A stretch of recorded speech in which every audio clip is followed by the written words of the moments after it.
I am such an awesome guy. I make so many videos. Hello there, Price of Reason here with a series review. It's no secret that since the premiere of the Quantum Leap sequel series, I haven't exactly been its biggest fan. Still, with actor Brandon Routh set to guest star in episode 14, and with the leap taking place on a battleship, I had hoped that perhaps showrunner Martin Gero would finally deliver a genuinely good episode for a change. Unfortunately though, true to his brand, Gero just wasn't able to rise up to the challenge. Episode 14 has Ben leaping into an officer on a naval ship in 1989. At first, it seems like he's leaped into the middle of a battle. Within a few minutes, though, it turns out that it's actually just a drill. Coincidentally, Ben's disappointed fiance's father, played by Brandon Routh, is on the ship too. In the original history, the ship ignores a distress call which causes 118 people to die. As a result, Ben's disappointed fiance's father is pushed out of the Navy after an investigation. This event causes him to ultimately leave Ben's disappointed fiancée and her mother and become a deadbeat dad. By changing history and saving the 118 people, Ben risks changing the trajectory of his disappointed fiancé's entire life. Ben's disappointed fiancée is willing to accept the consequences of that, as she just can't let 118 people die. The biggest challenge in this situation is that the captain is stubborn and somewhat irrational after the death of his wife. After the battleship gets hit by a water mine, the captain insists on attacking the Chinese, something that could cause World War III and also keep them from saving the people that are stuck at sea. After a carbon copy Crimson Tide type of scenario that involves an actual mutiny, Ben and Ben's disappointed fiance's father are able to get the captain to stand down, help defuse some mines, and rescue all of the soldiers at sea. Throughout the episode, Ben's disappointed fiancé and Ben's disappointed fiance's father both talk with Ben about their feelings a lot, as I guess that it runs in the family.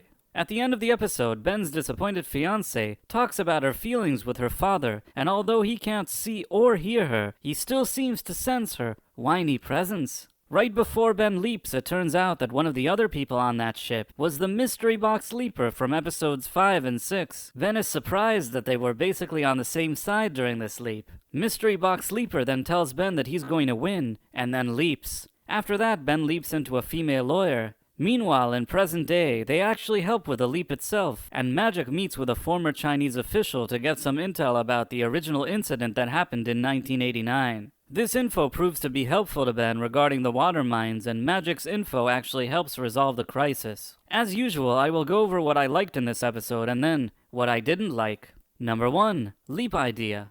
Out of all the leaps we've seen to date, this one probably had the most potential. Putting Ben on a ship during a real-time battle crisis with potentially history-altering significance is a great fit for a time travel show. There were brief moments that had even almost managed to build a bit of suspense and give the show a grander scale than usual. However, underneath the episode's seemingly shiny veneer still lies a show that, in my opinion, is rotten at its foundational core. This is ultimately why the episode never rises above being mediocre at best, and that's if I'm being especially generous.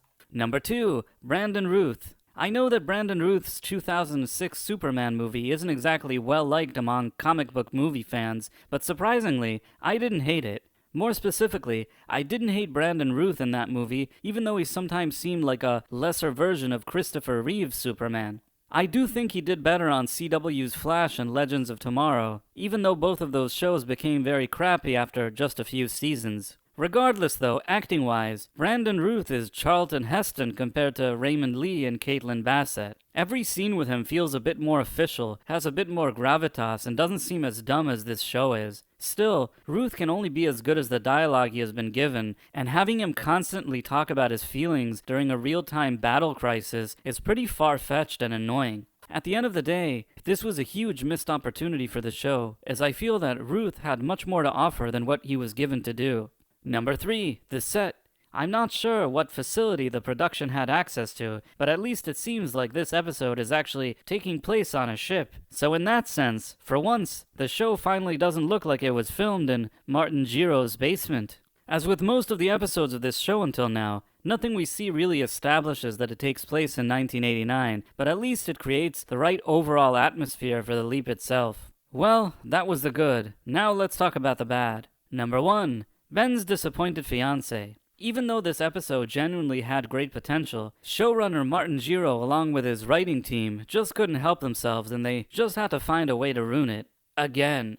As a result, in many ways, this may be the most frustrating episode of the series until now.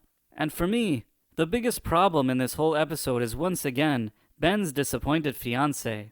Why did this leap have to tie into Ben's disappointed fiancé's family history? From day one, why is everything in the show about her? She's a captain in the military. She was the one chosen to leap, not Ben. Ben basically just stole her place in the Quantum Leap program, yet of course he only did it to save her life because she's the best. She's the one that's supposed to be tough, while Ben is supposed to be a pacifist wimp. Every leap, Ben has to hear about her feelings and then worry about her instead of focusing on his leap.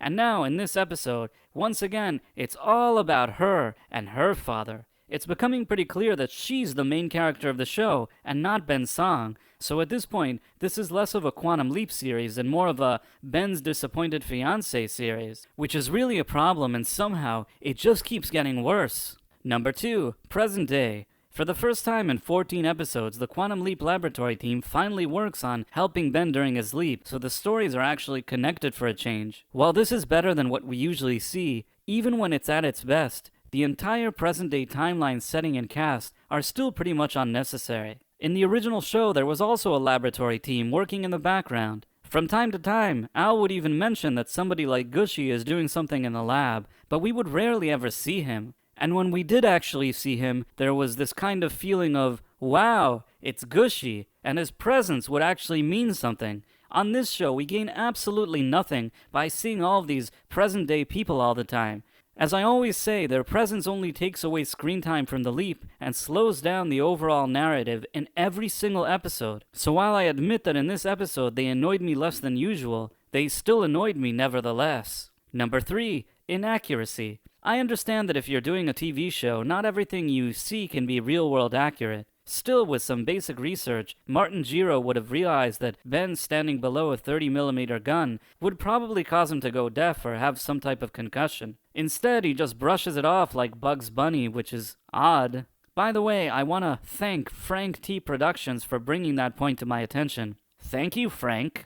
In addition, I also think that the entire crisis gets solved a bit too quickly and too easily in some parts of this episode. Perhaps if the present day and talking about feeling scenes were cut down, there would be more time to tell a good mutiny story. Instead, everything just feels rushed, busy, and emotional. And much like the Carbon Copy Bodyguard episode, this episode that tries to emulate the movie Crimson Tide never really manages to deliver that type of story. Number 4, random cliffhanger. As much as this episode frustrated me, the part that really annoyed me was the reappearance of the mystery box leaper. Showrunner Martin Giro has dragged this idea through 10 episodes, and it's just as dumb and meaningless now as it was when it was first introduced. The supposed twist here was that Ben had communicated with a guy called Walker at some point in the episode, and it turns out that the guy was the mystery box leaper. It's just so random and stupid, and upon his introduction, there's an immediate plot hole. Ben calls him Martinez, and then the mystery box leaper realizes Ben knows his name because his laboratory team must have found him in the past. If that's true though, wouldn't he know that they found him in the past because it was his past too? You see, that's the thing with time travel shows. You have to keep things as simple as possible. Once you overcomplicate things, it only raises questions that mostly can't be answered logically. And the more questions you have, the bigger the plot holes you create. Also, even the way this mystery box leaper keeps appearing is also lame. The original show, which was produced decades ago, did this much more effectively. Sam would only figure out the presence of another leaper when there was actual contact between them. On this show, the mystery box leaper just shows up as himself with no build-up whatsoever. Just a random cliffhanger at the end of some episodes. Also, the evil leaper was only introduced on the original show in the 5th season when they were looking to do something to freshen up the narrative. Some people didn't even like that creative direction either. It sort of divided fans in a way.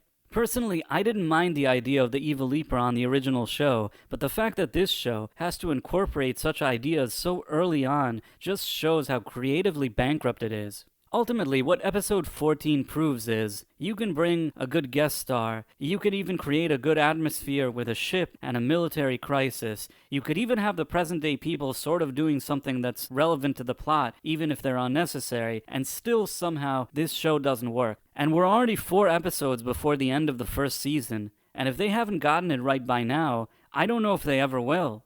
How did you feel about Quantum Leap episode 14? Did you love it? Feel free to let me know in the comments, and if you enjoyed this video, please consider subscribing to my channel and also clicking on that wonderful notification bell. Thanks for watching, my friends. Thank you, and good day. I am such an awesome guy. I make so many videos. Boom.